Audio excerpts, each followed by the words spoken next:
Hi hello welcome back to my YouTube channel. ಯಾರೆಲ್ಲ ಇನ್ನೂ ಚಾನಲ್ಗೆ ಸಬ್ಸ್ಕ್ರೈಬ್ ಆಗದೆ ಕತೆ ಕೇಳ್ತಾ ಇದ್ದೀರೋ ಅವರು ದಯವಿಟ್ಟು ಸಬ್ಸ್ಕ್ರೈಬ್ ಆಗಿ, ಹಾಗೂ ಕತೆ ನಿಮಗೆಲ್ಲ ಇಷ್ಟ ಆಗ್ತಾ ಇದ್ದರೆ ಲೈಕ್ ಮಾಡಿ, ಶೇರ್ ಮಾಡಿ ಹಾಗೂ ಕಮೆಂಟ್ ಮಾಡಿ. ಮೂಡುವುದೇ ಮೂಡಲ ಒನಲು ಕತೆಯ ಮುಂದಿನ ಅಧ್ಯಾಯವನ್ನು ಶುರು ಮಾಡೋಣ.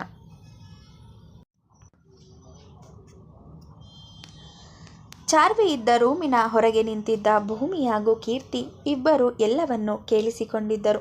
ಇವಳಿಗೆ ತಾನೇನು ಮಾಡಿದ್ದೀನಿ ಅಂತ ತನ್ನನ್ನು ಇಷ್ಟೊಂದು ದ್ವೇಷಿಸ್ತಾಳೆ ಎಂದು ಭೂಮಿಯ ಕಣ್ತುಂಬಿತು. ಕಣ್ಣೀರು ತೊಡೆದುಕೊಂಡು ಚಾರ್ವಿಯ ಎದುರು ಬಂದು ನಿಂತಳು. ಅಲ್ಲಿ ಭೂಮಿಯನ್ನು ನೋಡಿದ ಬಳಿಕ ಎಲ್ಲರ ಮಾತುಗಳು ಅಲ್ಲಿಗೆ ನಿಂತವು. ಭೂಮಿಯ ಮುಖಭಾವ ನೋಡಿದವರಿಗೆ ತಮ್ಮ ಮಾತನ್ನು ಕೇಳಿಸಿಕೊಂಡಿದ್ದಾಳೆ ಅನ್ನೋದು ಸ್ಪಷ್ಟವಾಗಿ ತಿಳಿದು ಹೋಗಿತ್ತು. ಆದರೆ ಅಲ್ಲಿ ಅವಳನ್ನು ನೋಡಿ ಯಾರಿಗೂ ಭಯವೂ ಆಗಲಿಲ್ಲ, ಬೇಸರವೂ ಆಗಲಿಲ್ಲ, ಪಶ್ಚಾತ್ತಾಪ ಮೊದಲೇ ಆಗಲಿಲ್ಲ. ಕುರ್ಚಿಯೊಂದರ ಮೇಲೆ ಒಂದು ಕಾಲು ಮಡಚಿ ಮತ್ತೊಂದು ಕಾಲು ಕೆಳಗೆ ಇಳಿಬಿಟ್ಟು ಹಿಂದಕ್ಕೆ ಒರಗಿ ಸ್ಟೈಲಾಗಿ ಕುಳಿತಿದ್ದ ಚಾರ್ವಿ ಭೂಮಿಯ ಕಡೆ ತಾತ್ಸಾರದ ನೋಟವೊಂದನ್ನು ಬೀರಿದಳು. ಯಾಕೆ ಹೀಗೆ ಮಾಡಿದೆ ಚಾರ್ವಿ? ನನ್ನ ಮೇಲೆ ಯಾಕಿಷ್ಟು ದ್ವೇಷ ನಿನಗೆ? ಇದುವರೆಗೂ ಒಂದೇ ಒಂದು ಸಾರಿ ಕೂಡ ನಿನ್ನ ವಿಷಯಕ್ಕೆ ಬಂದಿಲ್ಲ ನಾನು. ಹೀಗಿರುವಾಗ ಯಾಕೆ ಹೀಗೆಲ್ಲ ಮಾಡಿ ನನಗೆ ತೊಂದರೆ ಕೊಡ್ತಾ ಇದೆಯಾ? ಫ್ಯಾಷನ್ ಡಿಸೈನರ್ ಆಗಬೇಕು ಅನ್ನೋದು ನನ್ನ ಜೀವನದ ಬಹು ದೊಡ್ಡ ಕನಸು. ಈ ದಿನಕ್ಕೋಸ್ಕರ ನಾನೆಷ್ಟು ಕಷ್ಟಪಟ್ಟಿದ್ದೀನಿ ಅನ್ನೋ ಅಂದಾಜು ನಿನಗೆ ಖಂಡಿತ ಇಲ್ಲ. ಮೋಸದಿಂದ ಗೆಲ್ಲೋದನ್ನು ಗೆಲುವು ಅನ್ನಲ್ಲ. ಪ್ಲೀಸ್ ಅವರನ್ನು ಮತ್ತೆ ಕರೆಸು ಎಂದು ಅವಳಿಗೆ ಅರ್ಥ ಮಾಡಿಸುವ ಪ್ರಯತ್ನ ಮಾಡಿದಳು ಭೂಮಿ. ನೆವರ್, ಅದಂತೂ ಸಾಧ್ಯವೇ ಇಲ್ಲ. ನೀನು ನನ್ನ ಕಾಂಪಿಟೇಟರ್. ನನಗಿಂತ ಇಂಟೆಲಿಜೆಂಟ್ ಅನ್ನೋ ಒಂದೇ ಕಾರಣ ಸಾಕು ನಿನ್ನ ದ್ವೇಷ ಮಾಡೋಕೆ. ಯುದ್ಧದಲ್ಲಿ ಎದುರಾಳಿಯನ್ನು ಸೋಲ್ಸೋದು ಅಷ್ಟೇ ಇಂಪಾರ್ಟೆಂಟ್. ನ್ಯಾಯ, ಅನ್ಯಾಯ, ಮೋಸ ಅನ್ನೋ ಮಾತುಗಳು ಲೆಕ್ಕಕ್ಕೆ ಬರಲ್ಲ. ಆದರೂ ನಿನ್ನ ಹತ್ರ ಇನ್ನೊಂದು ಚಾನ್ಸ್ ಇದೆ. ಪ್ರೋಗ್ರಾಮ್ ಶುರುವಾಗೋಕ್ಕೆ ಇನ್ನೂ 1 ಗಂಟೆ ಸಮಯ ಇದೆ. ಅಷ್ಟರಲ್ಲಿ ಮ್ಯಾಜಿಕ್ ಏನಾದರೂ ಮಾಡೋ ಹಾಗಿದ್ರೆ ಮಾಡಿ ಈ ಕಾಂಪಿಟೇಷನ್ನಲ್ಲಿ ಗೆಲ್ಲೋ ಎಂದು ಹೇಳುವ ಮೂಲಕ ತನ್ನ ನಿರ್ಧಾರ ತಿಳಿಸಿದಳು. ಇನ್ನೂ ಅವಳನ್ನು ಕನ್ವಿನ್ಸ್ ಮಾಡೋದು ಅಸಾಧ್ಯ ಎನ್ನುವುದು ಅರ್ಥವಾಗಿ ಅಲ್ಲಿಂದ ಬಂದವಳಿಗೆ ದಿಕ್ಕು ತೋಚದ ರೀತಿಯಾಗಿತ್ತು. ತನ್ನ ಅಸಹಾಯಕ ಪರಿಸ್ಥಿತಿ ನೆನೆದು ದುಃಖ ಒತ್ತರಿಸಿಕೊಂಡು ಬಂದಿತ್ತು. ಕಾಂಪಿಟೇಷನ್ನಲ್ಲಿ ಪಾರ್ಟಿಸಿಪೇಟ್ ಮಾಡಿ ಸೋತಿದ್ರೆ ಖಂಡಿತ ನನಗೆ ಇಷ್ಟೊಂದು ಬೇಜಾರು ಆಗ್ತಾ ಇರಲಿಲ್ಲ ಸೂರ್ಯ. ಆದರೆ ಪಾರ್ಟಿಸಿಪೇಟ್ ಮಾಡದೆ ಹಿಂದೆ ಸರಿಯೋದು ಅಂದರೆ ಅದನ್ನು ನಿಜವಾಗ್ಲೂ ಸಹಿಸೋಕೆ ಆಗ್ತಾ ಇಲ್ಲ ನನಗೆ. ನನ್ನ ಗುರಿ ತಲುಪೋಕೆ ಇನ್ನೊಂದೇ ಒಂದು ಮೆಟ್ಲು ಉಳಿದಿದೆ ಅಷ್ಟೆ. ಆದರೆ ಅದನ್ನ ಹತ್ತೋಕ್ಕೂ ಮುಂಚೆನೇ ಕೆಳಗೆ ಬೀಳ್ತೀನೇನೋ ಅನ್ನಿಸ್ತಿದೆ ಎಂದು ಸೂರ್ಯನ ಮುಂದೆ ಹೇಳಿಕೊಂಡು ಅಳುತ್ತಿದ್ದಳು ಭೂಮಿ. ಅವಳ ಅಳು ನೋಡಿಯೂ ಅಸಹಾಯಕತೆಯಿಂದ ನಿಂತಿದ್ದಳು ಕೀರ್ತಿ. ಅದನ್ನು ಬಿಟ್ಟರೆ ಅವಳಿಂದ ಕೂಡ ಮತ್ತೇನನ್ನು ಮಾಡಲು ಸಾಧ್ಯ ಇರಲಿಲ್ಲ. ಭೂಮಿ ಎದುರು ಬಂದು ನಿಂತ ಸೂರ್ಯ ಅವಳ ಕೆನ್ನೆ ಮೇಲೆ ಹರಿಯುತ್ತಿದ್ದ ಕಣ್ಣೀರನ್ನು ಒರೆಸಿದ. ಬೆಳಿಗ್ಗೆಯಷ್ಟೇ ಅರಳಿದ ಹೂವಿನಂತೆ ಇದ್ದ ಮುಖ ಹತ್ತು ಸಂಜೆಯ ವೇಳೆಗೆ ಬಾಡುವ ಹೂವಿನಂತಾಗಿತ್ತು. ಭೂಮಿ, ನನ್ನ ಮೇಲೆ ನಂಬಿಕೆ ಇಡಿ. ನೀವು ಈ ಕಾಂಪಿಟೇಷನ್ನಲ್ಲಿ ಪಾರ್ಟಿಸಿಪೇಟ್ ಮಾಡೇ ಮಾಡ್ತೀರಾ. ಹಾಗೆ ಮಾಡೋ ಜವಾಬ್ದಾರಿ ನಂದು ಎಂದು ಶಾಂತ ಧ್ವನಿಯಲ್ಲಿಯೇ ಹೇಳಿದ. ಅವನ ಮಾತಿನಲ್ಲಿ ಅನುಮಾನವಾಗಲಿ ಪ್ರಯತ್ನ ಮಾಡುತ್ತೇನೆ ಅನ್ನೋ ಇರಲಿಲ್ಲ. ದೃಢವಾದ ನಿರ್ಧಾರಿತ ಧ್ವನಿಯಲ್ಲಿ ಅವಳಿಗೆ ಅಭಯ ನೀಡಿದ. ಅವನ ಮಾತು ಕೇಳಿ ಹೇಗೆ ಎನ್ನುವ ಮುಖಭಾವದಲ್ಲಿ ಅವನ ಕಡೆ ನೋಡಿದಳು ಭೂಮಿ. ಆದರೆ ಅವಳ ಪ್ರಶ್ನೆಗೆ ಉತ್ತರ ಕೊಡದೆ ಅಲ್ಲಿಂದ ಹೊರಗೆ ಬಂದಿದ್ದ. ಅಲ್ಲಿಂದ ಸ್ವಲ್ಪ ದೂರಕ್ಕೆ ಬಂದ ಸೂರ್ಯ ತನ್ನ ಫೋನ್ ಎತ್ತಿಕೊಂಡು ವರ್ಷಗಳ ನಂತರ ಸಾಮ್ರಾಟ್ಗೆ ಕರೆ ಮಾಡಿದ್ದ. ಸ್ನೇಹಿತರನ್ನು ಬಿಟ್ಟು ಬಂದ ಇಷ್ಟು ದಿನಗಳಲ್ಲಿ ಹಿಂದೆ ಅವನು ಸಾಮ್ರಾಟ್ಗೆ ಕರೆ ಮಾಡುತ್ತಿದ್ದದ್ದು, ಅದು ಕೂಡ ಭೂಮಿಗೋಸ್ಕರ. ಹಲೋ ಸಾಮ್ರಾಟ್ ಇಯರ್. ಕಾಲ್ ಪಿಕ್ ಮಾಡುತ್ತಿದ್ದ ಹಾಗೆ ಸಾಮ್ರಾಟ್ ಹೇಳಿದ. ಅದು ಹೊಸ ನಂಬರ್ ಆಗಿದ್ದರಿಂದ ಅದು ಸೂರ್ಯನ ಕರೆ ಎನ್ನುವುದು ಅವನಿಗೆ ತಿಳಿದಿರಲಿಲ್ಲ. ಸಾಮ್ರಾಟ್ನ ಧ್ವನಿ ಕೇಳಿ ಕೆಲವು ನಿಮಿಷ ಮೌನವಾಗಿ ನಿಂತಿದ್ದ ಸೂರ್ಯ ವರ್ಷಗಳ ನಂತರ ಗೆಳೆಯನ ಧ್ವನಿ ಕೇಳಿ ಸ್ವಲ್ಪ ಭಾವುಕನಾಗಿದ್ದನು. ಆದರೆ ಅತ್ತ ಕಡೆ ಲೈನ್ನಲ್ಲೇ ಇದ್ದ ಸಾಮ್ರಾಟ್ಗೆ ಸೂರ್ಯನ ಉಸಿರಿನ ಶಬ್ದದಲ್ಲಿಯೇ ಅವನನ್ನು ಕಂಡುಹಿಡಿದು ಬಿಟ್ಟಿದ್ದ.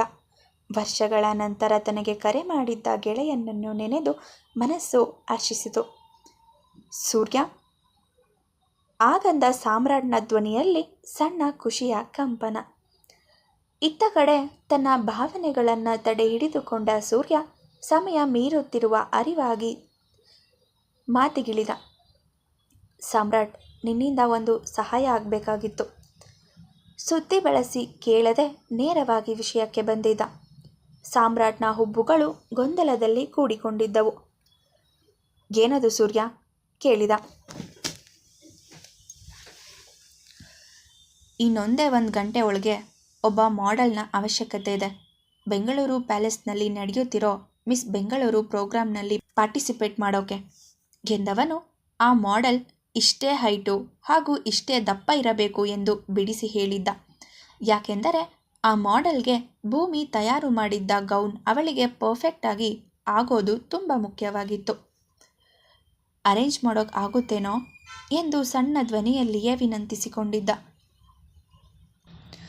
ಸೂರ್ಯ, ನಿನ್ಗೆ ಎಷ್ಟು ಸಾರಿ ಹೇಳಿದ್ದೀನಿ, ನನ್ನ ಹತ್ರ ಅಧಿಕಾರದಿಂದ ಮಾತಾಡೋ ಹಕ್ಕು ನಿನಗಿದೆ ಅಂತ. ಆರ್ಡರ್ ಮಾಡು ಸಾಕು ಎಂದು ಹೇಳಿದವನೇ, ಸರಿ, 1/2 ಗಂಟೆ ಟೈಮ್ ಕೊಡು, ಮತ್ತೆ ಕಾಲ್ ಮಾಡ್ತೀನಿ ಎಂದು ಹೇಳಿ ಫೋನ್ ಇಟ್ಟಿದ್ದ. ಸಾಮ್ರಾಟ್ ಫೋನ್ ಇಟ್ಟ ನಂತರ ರೂಮಿನೊಳಗೆ ಬಂದು ಸುಮ್ಮನೆ ಕುಳಿತನು. 5 ನಿಮಿಷಕ್ಕೊಮ್ಮೆ ಟೈಮ್ ನೋಡುವುದನ್ನು ಬಿಟ್ಟರೆ ಮತ್ತೇನು ಮಾಡದೇ ಇರುವ ಸೂರ್ಯನನ್ನು ನೋಡಿ ಕೀರ್ತಿಗೆ ಗೊಂದಲವಾಗಿತ್ತು. ಏನಾದರೊಂದು ವ್ಯವಸ್ಥೆ ಮಾಡ್ತೀನಿ ಎಂದು ಹೇಳಿ ಹೀಗೆ ಸುಮ್ಮನೆ ಕುಳಿತರೆ ಏನರ್ಥ ಎಂದು ತಲೆಕೆಡಿಸಿಕೊಂಡಳು. ಆದರೆ ಭೂಮಿ ಮಾತ್ರ ತನ್ನ ಅಳು ನಿಲ್ಲಿಸಿ ಲವಲವಿಕೆಯಿಂದ ಇದ್ದಳು. ಮೇಕಪ್ ಆರ್ಟಿಸ್ಟ್ ಬಳಿ ತನ್ನ ಡ್ರೆಸ್ ಡಿಸೈನ್ಗೆ ಯಾವ ರೀತಿ ಮೇಕಪ್ ಮಾಡಿದರೆ ಸೂಟ್ ಆಗುತ್ತೆ, ಯಾವ ಹೇರ್ ಸ್ಟೈಲ್ ಮಾಡಬೇಕು ಎಂದೆಲ್ಲ ಡಿಸ್ಕಸ್ ಮಾಡುತ್ತಾ ಇದ್ದಳು. ಭೂ, ಸೀರಿಯಸ್ಲಿ ನೀನು ಇವ್ರ ಮಾತು ನಂಬ್ಕೊಂಡು ಇಷ್ಟು ಆರಾಮಾಗಿದೆಯಾ? ನೋಡು ಭೂ, ಟೈಮ್ ಆಗ್ತಾ ಇದೆ. ಈಗ ಬೇಗ ಏನಾದರೂ ಮಾಡಲಿಲ್ಲ ಅಂದರೆ ನಿಜವಾಗ್ಲೂ ಇಂಥ ಅವಕಾಶನ ಕೈ ಚೆಲ್ಲಿ ಕೂತ್ಕೋಬೇಕಾಗುತ್ತೆ. ಏನಾದರೂ ಮಾಡು ಭೂ. ಒಂದು ಕೆಲಸ ಮಾಡು, ನಿನ್ನ ನಂಬರಿಂದ ಅವಳು ಕಾಲ್ ಪಿಕ್ ಮಾಡದೇ ಇರ್ಬೋದು, ಬಟ್ ಬೇರೆ ಬೇರೆ ನಂಬರಿಂದ ಕಾಲ್ ಮಾಡಿದ್ರೆ ಖಂಡಿತ ರಿಸೀವ್ ಮಾಡ್ತಾರೆ. ಒಂದು ಸಾರಿ ಕಾಲ್ ಪಿಕ್ ಮಾಡಿದ್ರೆ ಸಾಕು. ಹೇಗಾದರೂ ಮಾಡಿ ಅವರಿಗೆ ಕನ್ವಿನ್ಸ್ ಮಾಡಬೇಕು. ಕೊನೆ ಪಕ್ಷ ಚಾರ್ವಿ ಕೊಟ್ಟ ದುಡ್ಡಿಗಿಂತ ಜಾಸ್ತಿ ಕೊಡ್ತೀವಿ ಅಂತ ಹೇಳು. ಹೇಗಾದರೂ ಒಪ್ಪಿಸ್ಬೇಕು ಅವಳನ್ನು ಎಂದಳು. ಕೀರ್ತಿ, ನೀನು ಅಷ್ಟೊಂದು ಟೆನ್ಷನ್ ಮಾಡ್ಕೊಳ್ಳೋ ಅಗತ್ಯ ಇಲ್ಲ. ಈ ಕೆಲಸನ ಸೂರ್ಯ ಒಪ್ಕೊಂಡಿದ್ದಾರೆ ಅಂದರೆ ಖಂಡಿತ ಅವರು ಅದನ್ನು ನೋಡ್ಕೋತಾರೆ. ನೀನು ಜಾಸ್ತಿ ತಲೆ ಕೆಡಿಸ್ಕೋಬೇಡ, ಸಮಾಧಾನಿಸಿದಳು ಅವಳೇ. ಅವ್ರ ಮೇಲೆ ಅಷ್ಟೊಂದು ನಂಬಿಕೆ ಇದೆಯಾ ಭೂ ನಿನಗೆ? ನನಗೇನೋ ಅವ್ರ ಈ ಪ್ರಾಬ್ಲಮ್ಗೆ ಸಲ್ಯೂಷನ್ ಹುಡುಕ್ತಾರೆ ಅಂತ ಅನಿಸಲ್ಲ, ನೇರವಾಗಿಯೇ ಹೇಳಿದಳು ಕೀರ್ತಿ. ನಂಬಿಕೆಗೆ ಇನ್ನೊಂದು ಹೆಸರೇ ಸೂರ್ಯ ಎಂದವಳ ಕಣ್ಣಲ್ಲಿ ವಿಶ್ವಾಸವಿತ್ತು. ಅಷ್ಟು ಹೇಳಿ ಸುಮ್ಮನಾದಳು. ಮತ್ತೆ ಕೀರ್ತಿಯ ಜೊತೆ ಆ ವಿಷಯದ ಬಗ್ಗೆ ವಾದ ಮಾಡಲು ಹೋಗಲಿಲ್ಲ ಭೂಮಿ. ಹೇಳಿದಂತೆ 1/2 ಗಂಟೆ ಬಿಟ್ಟು ಮತ್ತೆ ಫೋನ್ ಮಾಡಿದ್ದ ಸಾಮ್ರಾಟ್. ಸೂರ್ಯ, ನೀನು ಹೇಳಿದ ಕೆಲಸ ಆಗಿದೆ. ಇನ್ನು 15 ನಿಮಿಷದಲ್ಲಿ ಆ ಹುಡುಗಿ ನೀನು ಹೇಳಿದ ಲೊಕೇಶನಲ್ಲಿರ್ತಾಳೆ ಎಂದು ವಿಷಯ ತಿಳಿಸಿದವನೇ ಕರೆ ತುಂಡರಿಸಿದ್ದ. ಬಾಯಿ ಮಾತಿಗೂ ಯಾಕೆ, ಏನು, ಎತ್ತ, ಒಬ್ಬ ಮಾಡೆಲ್ನ ಅವಶ್ಯಕತೆ ನಿನ್ಗ್ಯಾಕಿದೆ ಎಂದು ಏನೊಂದು ವಿಷಯ ಕೂಡ ಕೇಳಿರಲಿಲ್ಲ ಸಾಮ್ರಾಟ್. 15 ನಿಮಿಷದ ನಂತರ ಭೂಮಿಯ ಎದುರು ನಿಂತಿದ್ದಳು ಸಾಮ್ರಾಟ್ ಕಳುಹಿಸಿದ ಮಾಡೆಲ್. ಪ್ರೇಮ್ ಜ್ಯುವೆಲರ್ಸ್ನ ಬ್ರ್ಯಾಂಡ್ ಅಂಬಾಸಿಡರ್ ತನಿಷ್ಕಾ. ಭೂಮಿ ಹಾಗೂ ಕೀರ್ತಿ ಇಬ್ಬರು ಕೂಡ ಆಶ್ಚರ್ಯದಲ್ಲಿ ಒಟ್ಟಿಗೆ ಉದ್ಗರಿಸಿದರು ತನ್ನ ಎದುರು ನಿಂತಿದ್ದವಳನ್ನು ನೋಡಿ. ಇವರು 2020ರ ಮಿಸ್ ಇಂಡಿಯಾ ಕಾಂಪಿಟೇಷನ್ನ ವಿನ್ನರ್ ಕೂಡ ಹೌದು. ಲಾಸ್ಟ್ ಇಯರಿಂದ ಫಿಲಮ್ ಇಂಡಸ್ಟ್ರಿಯಲ್ಲಿ ಕೂಡ ತಮ್ಮ ಛಾಪು ಮೂಡಿಸ್ತಿದ್ದಾರೆ. ಅಂಥವರು ಎಲ್ಲಿ, ಹೇಗೆ ಎಂದು ತಮ್ಮ ಕಣ್ಣನ್ನು ತಾವೇ ನಂಬದವರಂತೆ ಅತ್ಯಾಶ್ಚರ್ಯದಲ್ಲಿ ನೋಡುತ್ತಾ ನಿಂತಿದ್ದರು ಹುಡುಗಿಯರು. ಮುಂದುವರಿಯುವುದು.